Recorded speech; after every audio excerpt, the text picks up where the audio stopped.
सर्वेषां स्वस्तिर्भवतु सर्वेषां शान्तिर्भवतु सर्वेषां। नमस्कार। विद्या भारती राजस्थान की ऑनलाइन शिक्षण में आपका हार्दिक अभिनंदन एवं स्वागत। आज हम कक्षा सप्तमी के हिंदी विषय के प्रथम पाठ हम पंछी उन्मुक्त गगन के कविता के बारे में अध्ययन करेंगे, जिसके कवि हैं शिव मंगल सिंह सुमन।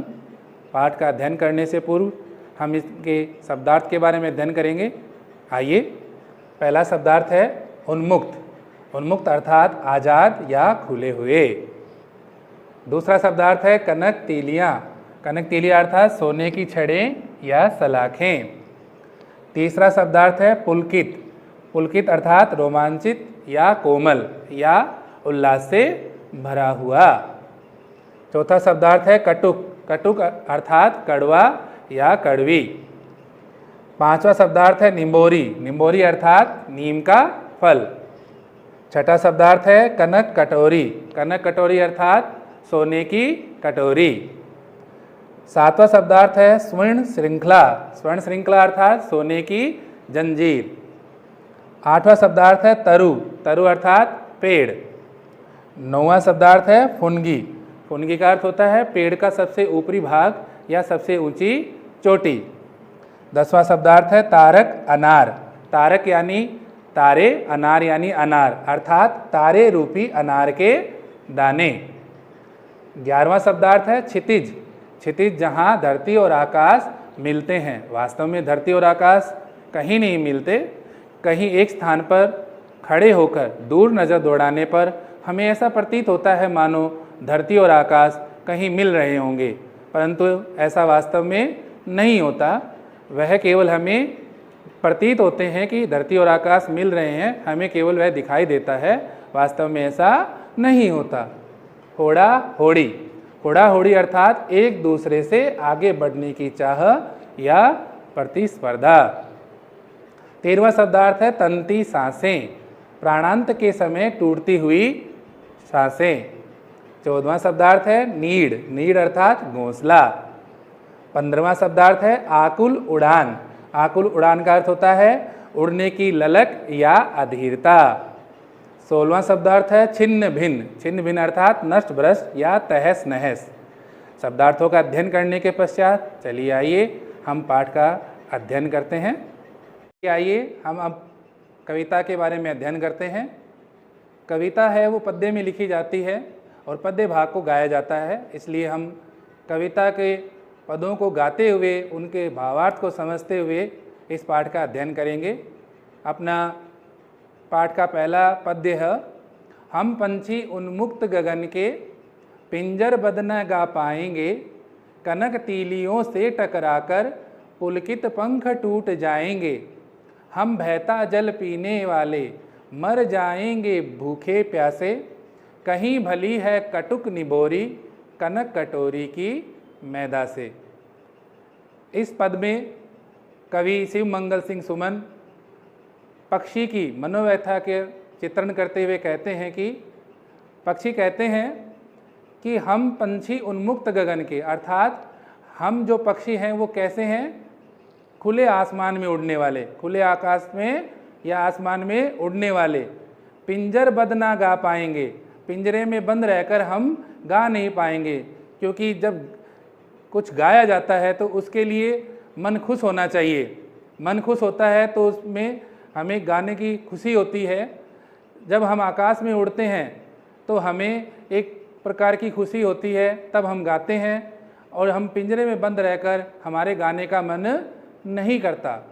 कनक तीलियों से टकराकर, अर्थात कनक तीलियाँ अर्थात सोने की सलाखें, जो पिंजरे में लगी हुई सोने की सलाखें हैं उनसे टकराकर पुलकित पंख टूट जाएंगे। उड़ने के लिए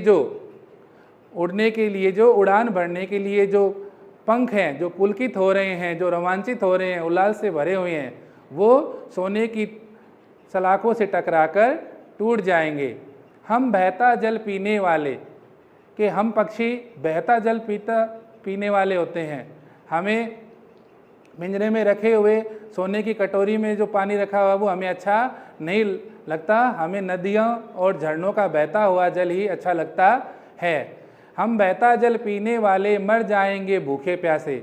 अगर आप हमें पिंजरों में बंद रखोगे तो हम भूखे प्यासे मरना पसंद करेंगे, क्योंकि हमें नदियों का, झरनों का बहता हुआ जल पीना अच्छा लगता है। कहीं भली है कटुक निबोरी, कनक कटोरी की मैदा से। कह रहा है कि पिंजरे में बंद रहने पर भी हमें जो सोने की कटोरी में रखी हुई मैदा की अच्छी अच्छी चीज़ें हैं, उनसे बनी हुई जो अच्छे अच्छे पकवान हैं वो हमें अच्छे नहीं लगते। जबकि हमें अगर पिंजरे से बाहर आज़ाद रहते हैं तो हमें जो नीम की जो निमोली होती है, जो कड़वी निमोरी होती है, वह हमें बहुत ज़्यादा अच्छी लगती है। स्वर्ण श्रृंखला के बंधन में अपनी गति उड़ान सब भूले, बस अब सपनों में देख रहे हैं तरुगी फुनगी पर के झूले। कवि कहते हैं कि पक्षी बता रहा है कि स्वर्ण श्रृंखला के बंधन में, कि इस पिंजरे में बंद रहकर हम अपनी जो स्वाभाविक चाल है, जो स्वाभाविक गति है, जो स्वाभाविक उड़ान है, वो सब कुछ भूल चुके हैं। बस सपनों में देख रहे हैं तरु की फुनगी पर के झूले। अर्थात तरु की फुनगी अर्थात पेड़ का सबसे ऊपरी भाग या सबसे ऊंची चोटी या सबसे ऊंची डाली पर बैठ के झूलने के सपने केवल पिंजरों में देख रहे हैं। वास्तव में हमें ऐसा महसूस नहीं हो रहा कि हम इस पिंजरे में रहकर उस पेड़ के झूले झूल पाएंगे क्या। ऐसे थे अरमान की उड़ते नीले नभ की सीमा पाने, लाल किरण सी चोंच खोल चुगते तारक अनार के दाने। हमारे भी कुछ अरमान हैं हे मनुष्य। पक्षी कहता है मनुष्य से कि हे मनुष्य, हमारे भी कुछ अरमान हैं। नीले नभ की सीमा में, नभ यानी आकाश, नीले आकाश की सीमा तक उड़ने का हमारा अरमान है। लाल किरण सी चोंच खोल अर्थात जो हमारी सूर्य के समान, सूर्य की किरणों के समान जो लाल चोंच है, उसे खोलकर जो आकाश में तारे रूपी अनार के दाने हैं, हम उन्हें चुगना चाहते हैं। परंतु ये तब तक संभव नहीं है जब तक आप हमें इन पिंजरों में कैद रखोगे।